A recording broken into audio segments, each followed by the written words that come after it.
Assalamualaikum warahmatullahi wabarakatuh. Kita kembali lagi di Rarasan Inc. Kali ini karena masih puasa mas keluar-keluar, kita kembali di studionya Santoso Menyenangkan.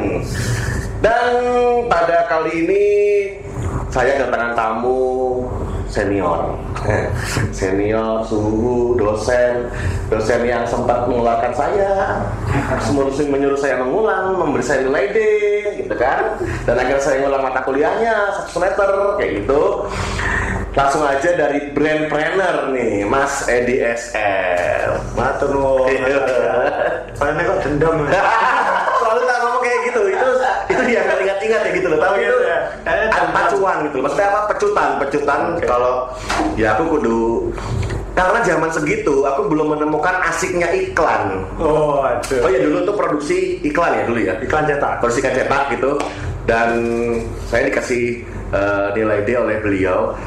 Padahal sekarang saya malah berkecidungnya di promosi segala macam. Mungkin dulu emang belum kena ini loh Mas, belum kena tes gitu loh, belum kena asiknya. Itu sih lah, betul lah. Mas Edi SL dari brandpreneur.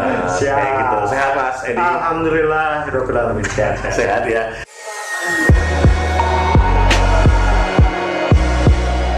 Kita berdua fans berat dari MU.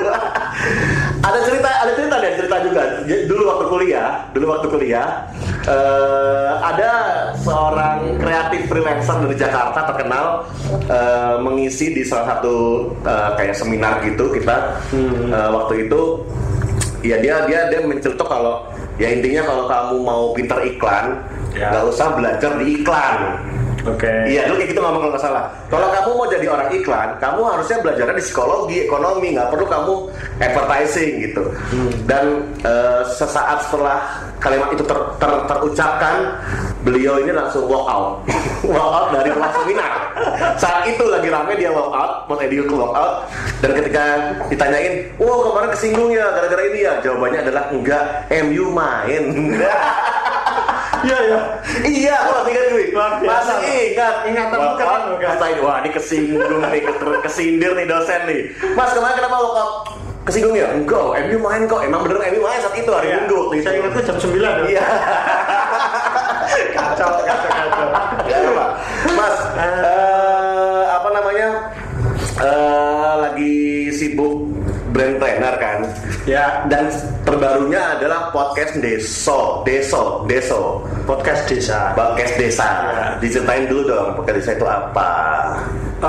Sebenarnya kalau podcast desa itu bukan kesibukannya brandpreneur, Mas. Bukan. Kita di sana tamu aja.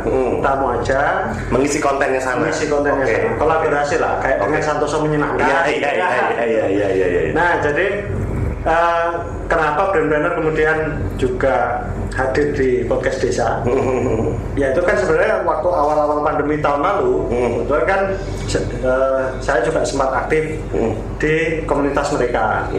Cuman waktu itu kita banyak membantu di kerelawanan untuk pasardesa.id.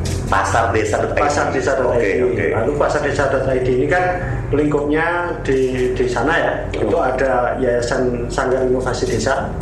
Sanggar Inovasi Desa. Kemudian tahun ini mereka menginisiasi podcast desa.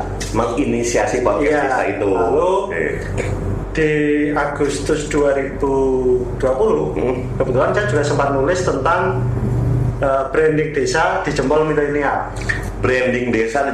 Oke. Ya, itu saya sempat nulis itu. Makanya kemudian dari sana kemarin ada ide dari teman-teman podcast desa gitu untuk Mas konsep podcast desanya diisi dengan branding desa.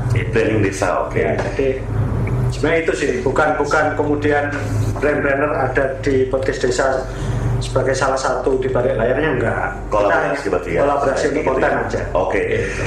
Kita melihat dikit, sepenting apa sih Mas desa untuk di branding sebenarnya?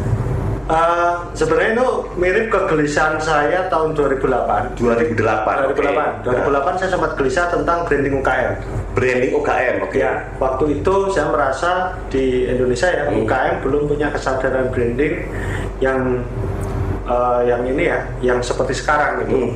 Jadi waktu itu UKM ini gimana Mas dulu? UKM yang kayak gimana? UKM itu ya yang kalau pemerintah kan sering membuat kategori-kategori itu Ya. ada unit unit kewirausahaan kelas menengah, Ya. ada usaha kelas menengah, usaha kelas mikro gitu ya, macam-macam. Nah, di level itulah gitu. Jadi UKM yang kita kenal selama ini gitu. Bukan distro itu bukan ya? Kenapa? Distro gitu dulu kan juga sempat marak distro kan, tahun itu kan? Seperti itu juga. Jadi sebenarnya kan kalau bentuk-bentuk kekiniannya kan macam-macam ya. Iya. Sekarang pun banyak startup gitu. Betul. Startup bisa jadi itu kalau menurut definisinya pemerintah kan masuk UKM juga. Ya ini pun UKM nih. Ini UKM juga. Iya. Nah, jadi UKM yang dalam arti luas lah. Iya. Tidak terkungkung dengan bentuk-bentuk yang tertentu gitu ya. Jadi 2008 saya melihat UKM itu belum punya kesadaran branding yang seperti sekarang lah. Atau bahasa gampangnya belum mengoptimalkan branding untuk mengembangkan usahanya. Belum. Itu 2008. Iya. Nah, kemudian dalam perjalanannya kegelisahan yang sama terjadi ketika melihat potensi desa. Itu potensi desa di mana-mana luar biasa potensinya. Tetapi kan masih mungkin bisa dibilang belum ada ya desa yang secara sadar merapikan brandingnya gitu. Gitu. Jadi potensi-potensi itu ya akhirnya cuma didiemin atau paling banter jadi program pemerintah.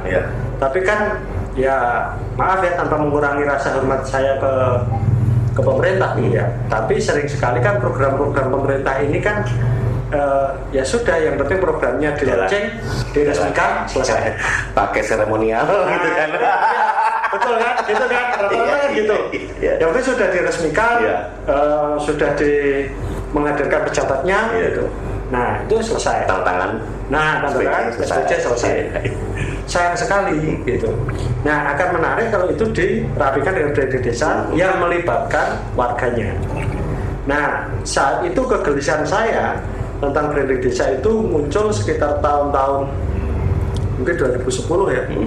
2010, 2011 di tahun-tahun itu sampai akhirnya dapat momentum justru di tahun 2014. 6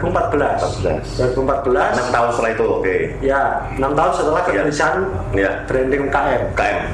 Nah, waktu itu dapat momentumnya adalah kami brand-brander kolaborasi dengan Fakultas Ekonomi UGM itu membuat pelatihan branding di desa Temuwuh itu sekitar kalau tidak salah sekitar 10 km selatannya hutan pinus Mangunan. Selatan lagi 10 km. Jadi sebelum Mangunan hip seperti sekarang ya. Sebelum Mangunan hip seperti sekarang itu kami diminta sharing di sana.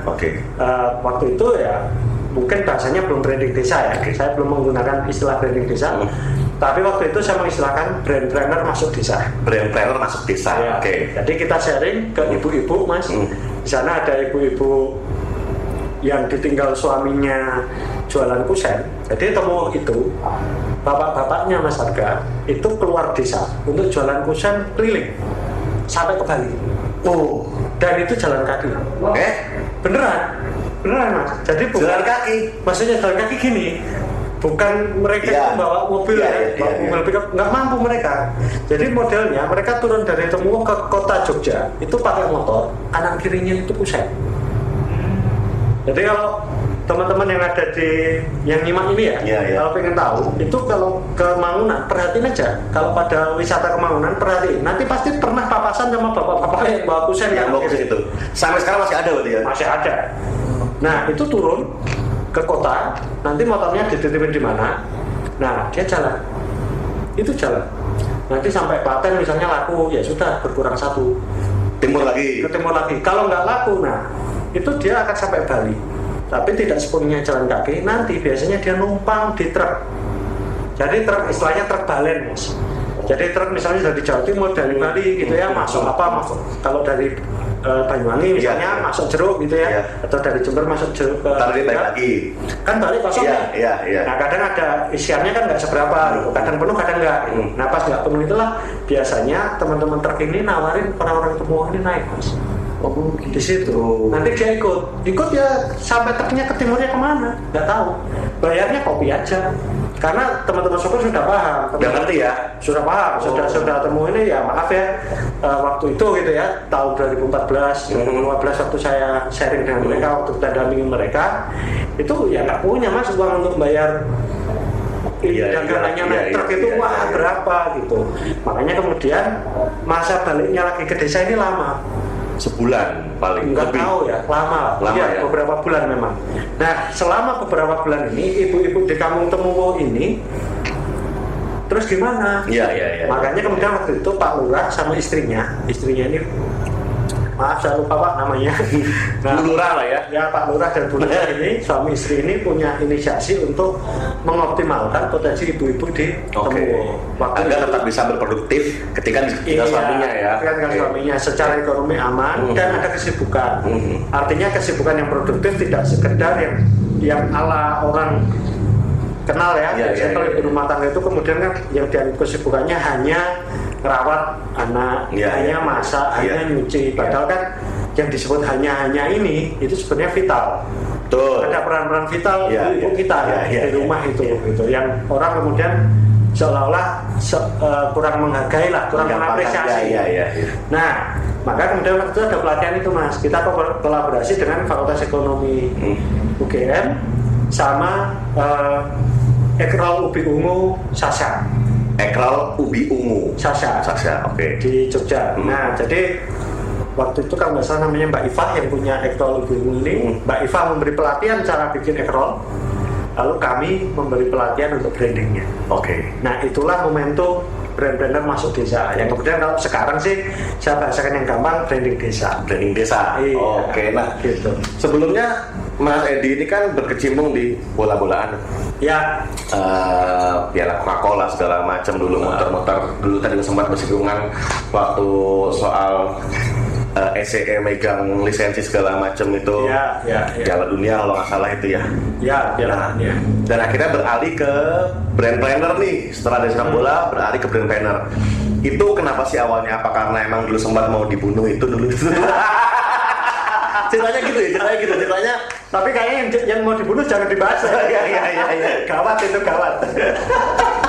Nanti teman-teman yang nyimak ini jibar juga jadi. Pokoknya sempat dia gitu aja lah ya. Ya, gitu lah. Oke. Ya ada namanya hidup. Iya, namanya hidup. Dinamika hidup.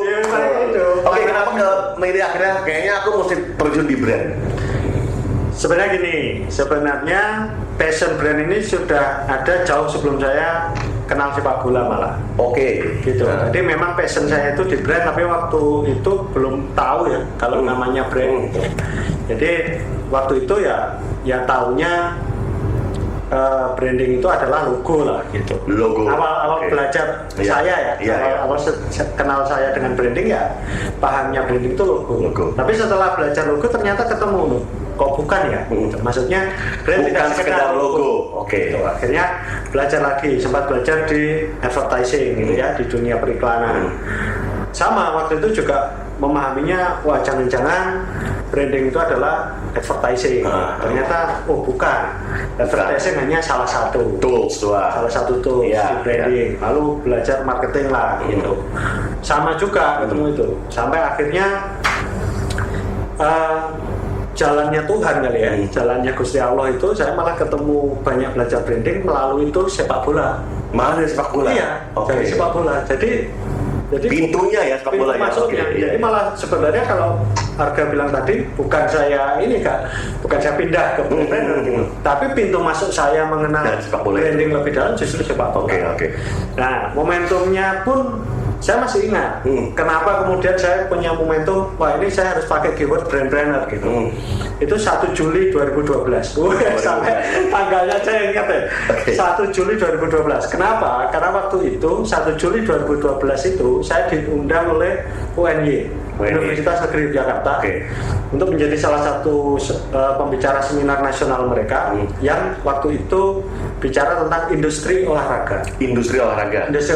Nah, panitianya waktu ngirim surat itu kan, itu keterangannya adalah EDSR Event Organizer. Oke. Jadi di situ saya agak merasa terprovokasi. Wah, ini ada yang salah. Ini ada yang salah dengan cara saya mengenalkan ke orang. Gitu ya. Caranya salah. Akhirnya mereka menangkapnya EDSR adalah seorang event organizer. Betul. IO olahraga kan. Nah, kayak kalau tadi bahasanya harga kan jadi kayak IO sepak bola. Wah, ini something wrong nih. Saya mikirnya waktu itu gitu, tahun 2012 itu. akhirnya saya mencoba mencari gitu ya, cari ini enaknya saya harus ketemu keyword apa ya yang orang kemudian mengidentikan EDSR itu dengan branding, bukan dengan IO sepak bola. Iya. Tapi saya nggak bisa nyalain teman-teman itu ya, karena misleading komunikasi tadi kan, ada yang miskomunikasinya kan. Iya, karena saya sendiri memang waktu itu sedang intens sekali dengan sepak bola. Saya mengawali tahun 2003 itu dengan teman-teman sempat bikin majalah kepelatihan sepak bola kan, namanya Kick Off. Nah itu sama teman-teman tahun 2003. Kemudian tahun 2004 saya sempat intens dengan tabloid bola, bikin sepak bola, bikin namanya Pesta Bola. Lalu 2004 sampai 2006 itu. 2 tahun. 2 tahun. Lalu 2006 sampai 2009 di Piala Coca-Cola. Iya. Kan lumayan intens sekali itu akhirnya.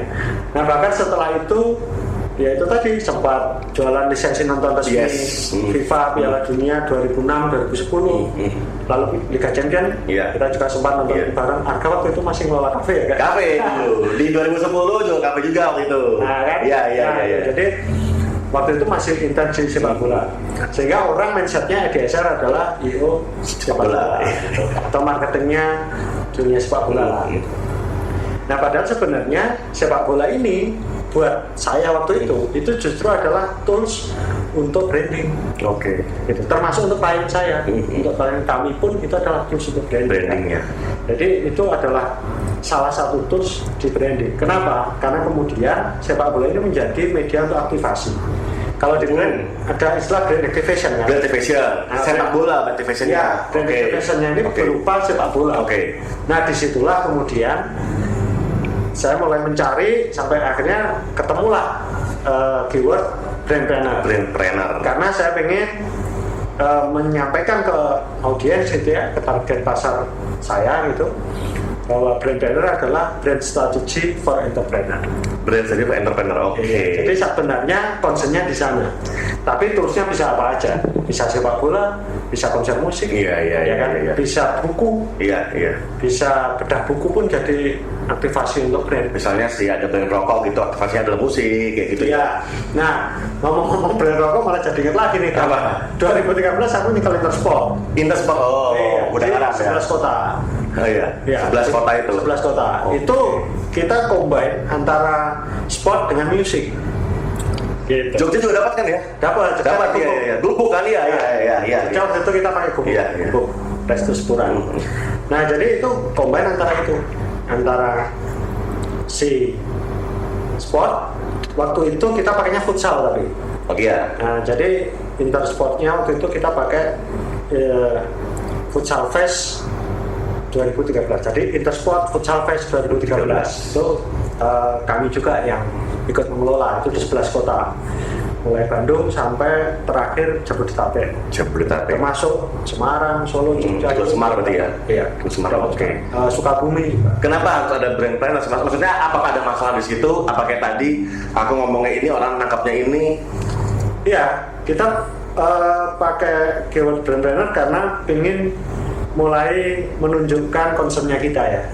Karena kalau waktu itu sebelum punya keyword brand planner kan orang nangkapnya sepak bola lah.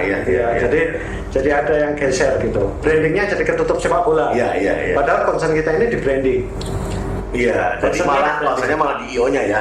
Concernnya jadi di toolsnya. Orang jadi nangkapnya itu. Makanya kemudian kita pakai brand planner. Dan menurut saya gitu ya, pentingnya brand planner adalah kemudian orang jadi tahu gitu bahwa kami ini concernnya di entrepreneur loh. Dan entrepreneur itu juga luas, sangat luas. Karena bisa seperti Arga gitu ya, lokal T jadi entrepreneur di bidang pertehan. Concernnya teh. Ada juga klien kami yang concernnya itu justru lembaga pendidikan perguruan tinggi. Kita punya klien misalnya politeknik gitu ya. Nah itu juga kan perguruan tinggi. Ada juga kita punya UMKM, kita punya UKM yang concernnya di tas kulit. Ada juga startup kemarin 2019 kita juga dampingi teman-teman startup di Surabaya. Salah satu startup yang konser di transportasi online, mereka aktivasi menggunakan konser musik jazz. 25.000 bro. 25.000 2 hari di Atlantis Land. itu luar biasa. 2019 persis sebelum COVID. COVID ya. Karena eventnya waktu itu kita September 14-15 September 2019 di Atlantis Land Surabaya. Itu kita kelola 25.000 pulau. Oke. Kita mengoptimalkan itu untuk branding. Jadi sebenarnya pentingnya brand planner ya kita ingin memberi warna lah di dunia branding di Indonesia ya. Itu memberi warna. Sekarang apalagi sekarang 5 tahun belakangan semua orang ngomongin branding. Banyak sekali. Itu banyak sekali orang yang mulai muncul mendeklar dirinya sebagai konsultan branding. Nah ini sebenarnya adalah ya kita bahagia akhirnya banyak teman belajar gitu. Oke, ya. Nah, tadi semua orang ngomongin branding. Bisa dijelaskan sama branding itu kayak gimana sih, atau apa sih branding itu sebenarnya? Apakah kita Lookout itu tempat minum teh loh, atau sama menyenangkan itu tempat bisa podcast streaming, apa aja misalnya? Branding itu kayak gimana sih, dan goalsnya apa sih dari branding ini? Apakah cuan misalnya, apakah pemasukan income, apa segala macam, atau gimana? Iya, kalau titik akhirnya branding kan sebenarnya loyalitas pelanggan. Loyalitas pelanggan. Okay. Ujungnya branding itu loyalitas pelanggan. Okay. Nah gitu. Jadi, tapi kemudian kan loyalitas pelanggan ini nggak mungkin ujuk-ujuk datang sendiri ya. Okay. Harus dikelola. Iya. Gitu kan. Harus di treatment. Nah itulah kemudian butuh branding. Okay. Nah treatment untuk membuat loyalitas pelanggan inilah yang kita kenalkan dengan istilah branding. Jadi ujungnya branding itu loyalitas pelanggan. Dan itu nggak mudah ya. Kita bilang gini, beberapa brand besar ya, besar kita langsung berbesar dulu yang istilahnya produknya dia diinjek-injek juga ada orang yang beli gitu. Levi's, Lee Cooper gitu misalnya, Nike, Adidas, itu kan top brand yang kayaknya dia ya tempurnya cuma di antara mereka aja gitu, dan mereka sudah melakukan branding yang hebat sehingga kita misalnya iklan Levi's pun ketika iklannya diinjek-injek pun tetap dibeli orang bolong-bolong, itu benar-benar orang kayak gitu ya. Itu nggak mudah Levi's membuat itu, apa olah kayak apa McD kayak Nike kayak gitu tuh nggak gampang ya. Iya, karena loyalitas itu kan ada di persepsi orangnya, ada di mindset. Oke, di mindset loyalitas. Ya kita semua lah, kita semua udah sehari-hari udah ngalamin kok. Kalau ditanya air mineral itu yang disebut brandnya kok. Iya. Beli ini, beli Aqua lah kita ngomong gitu ya. Oh ya. Sini boleh ya? Boleh. Masih dikit soalnya, sedikit. Belum jual mahal kita. Beli Aqua gitu misalnya. Nah, orang kan nyebutnya beli Aqua. Bagaimana Aqua sampai di mindset kita, sampai di persepsi orang gitu kan, sehingga kalau istilah kita top of mind gitu, sehingga ada di puncak ingatan kita tentang brand. Nah itulah rangkaian kerja besarnya branding gitu. Nah ngomong sulit apa itu tidak, goals ujungnya di itu ya. Iya. Ngomong susah apa tidak kan itu tergantung ya. Kalau dari awal yang mempengaruhi apa? Nah, kalau dari awal kita rapi, kalau dari awal brand kita sudah ditata rapi, maka biasanya strategi branding kita juga akan berjalan dengan rapi. Itu menjadi relatif lebih mudah. Tapi kalau dari awal belum pernah dirapikan brandnya, berantakan, ya otomatis strategi brandingnya berjalannya juga kacau. Dan itu menjadi berat. Dari awal tuh udah termasuk. Iya, sebenarnya ya idealnya. Gitu ya. Misalnya apa sih awal tuh, misalnya kita ya sekarang kan anak muda kan coffee shop ya mungkin coffee shop gitu. Otomatis dia juga butuh branding juga untuk membuat loyalitas orang lah. Rame nggak rame datang, ini mungkin datang terus. Kalau nggak dulu kita sekarang masih ada nggak sih belandongan kayak gitu. Itu kan dia sempat ada di top of mind dan membuat orang-orang, aku kalau pagi-pagi aku nggak ngopi di kopi belandongan, aku tuh hariku akan berat kayak gitu. Nah, untuk membuat itu kalau kita ngomong coffee shop itu awalnya apa dulu? Apakah produknya dulu atau apanya dulu? Kalau paling tiga langkah awal lah. Nah, 3 langkah awal kalau di branding itu saya selalu bilang yang paling utama adalah value. Jadi brand value itu harus dibikin di awal. Ini kita ngomong ideal ya. Artinya kita kalau ngomong ideal di step branding itu yang pertama adalah value. Kalau kita nggak punya value maka geraknya jadi bingung. Karena value ini kan sasarannya apa sih? Sasarannya persepsi itu tadi. Sasarannya emotional approach gitu. Pendekatan emosional di pelanggannya. Jadi kuncinya branding itu kan ini, yaitu adalah loyalitas pelanggan. Jadi jangan lupa harus punya pelanggan dulu. Kan gitu. Bagaimana kita menggerak pelanggan? Nah, awalnya itu Tapi di teman-teman UKM gitu ya, bisa jadi kan ada teman-teman UKM ini yang memulai dari yang penting jualan dulu deh. Gitu. Yang penting jualan dulu. Ya tidak salah sih gitu. Kita berhak kok memilih mau gerak dari mana dulu. Tapi kalau di branding sebelum jualan dulu, itu sebenarnya tentukan dulu value-nya. Yang mau dijual ini value seperti apa. Nah kalau di teman-teman selling biasanya kan yang mau dijual produknya kayak apa. Nah jadi berangkatnya dari produk dulu. Ya memang kebanyakan orang paling gampang itu sih, paling gampang berangkat dari produk. Betul. Nah makanya saya bilang tidak salah, tetapi kalau mau bergerak dari branding ya produknya harus punya value.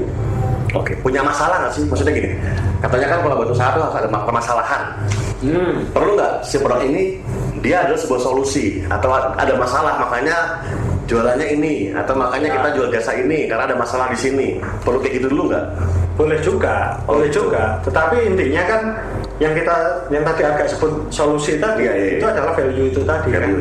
Jadi kan value ini bisa bentuknya macam-macam kan. Gitu loh. Bisa berupa solusi layanan, bisa berupa produk, produk yang menjadi jawaban atas kebutuhannya orang-orang ya, calon pelanggan kita. Gitu. Nah, bisa apapun. Karena apa? Karena kan dengan kita punya value, maka kemudian kita bisa bergerak ke step selanjutnya. Nah, step selanjutnya ini yang biasa saya sebut dengan essential waste. Essential waste itu gini. Jadi kalau kita sudah punya value, itu harus kita verbalkan. Step pertama. Verbalkan dong. Nah, itu untuk kenapa harus diverbalkan? Karena orang biar bisa nangkep. Nilai-nilai kita ini apa sih? Loyalty deh contohnya. Loyalty ini sebenarnya value-nya apa sih? Gitu. Dan itu harus dijembatani ke orang-orang agar orang mengerti. Iya kan? Itu membuat orang paham paling. Berarti diterbakannya adalah sama kayak promosi? Enggak, beda. Lebih tepatnya ya pesan verbal gitu aja. Karena gini, nanti kalau terlalu banyak istilah yang kita pakai, orang jadi puyeng juga. Ada yang nyebut promosi, ada yang nyebut advertising, ada yang nyebut publicity. Nah gitu ya, nanti terlalu banyak istilah malah akhirnya intinya dikomunikasikan lah. Dikomunikasikan secara verbal. Intinya verbal gitu. Nah step pertama yang nggak verbal gimana mas kalau nggak verbal itu? Yang nggak verbal kan ada visual. Di step kedua nanti. Jadi step pertama kan verbal ini kan yang paling sederhana bisa dimulai dari nama. Ya kan, terus tagline. Itu kan paling sederhana. Itu verbal ya. Itu verbal. Betul. Nama, tagline, kemudian storytelling. Itu kan verbal semua. Narasi segala macam. Narasi segala macam itu verbal. Yang kedua adalah visual. Kalau visual kan jelas lah. Nah kalau kita punya nama brand gitu ya, udah punya brandnya, udah punya nama nih, ada namanya, kan betul divisualkan. Biasanya orang kemudian logo, orang bicara kemasan, orang bicara branded environment atau lingkungan usahanya. Kalau lokality ya tongkrongan, warungnya, layoutnya segala macam. Itu kan visual. Sampai bahkan di beberapa brand misalnya seragam karyawannya. Itu visual Itu kan visual karena secara visual mudah ditangkap orang. Nah, yang ketiga itu baru kita bicara experience. Jadi bagaimana sebuah brand memberi pengalaman yang mengesankan kepada pelanggannya. Baik itu berupa jasa, barang, apapun itu. Apapun. Karena apa? Pengalaman inilah yang akan kecatat di benak orang kan. Kalau dia dapat pengalaman buruk, balik nggak? Enggak lah. Lagi first impression. First impression itu penting. Makanya kemudian itu tadi kalau di branding ada jadi value terus oke lah. Terus verbal. Begitu punya value, komunikasikan secara verbal, visual, dan jadikan pengalaman yang besar. Sekarang itu step sederhana. Kalau aku bilang misalnya kita contoh Jogja itu kotanya kuliner ya. Kuliner. Ada beberapa tempat yang ketika dia buka 1 bulan, 2 bulan, 3 bulan itu ramenya parah sekali ya. Tapi dalam hitungan dari nyampe setahun atau setahun lah, setelah itu turun drastis gitu loh. Itu salahnya di branding yang mana?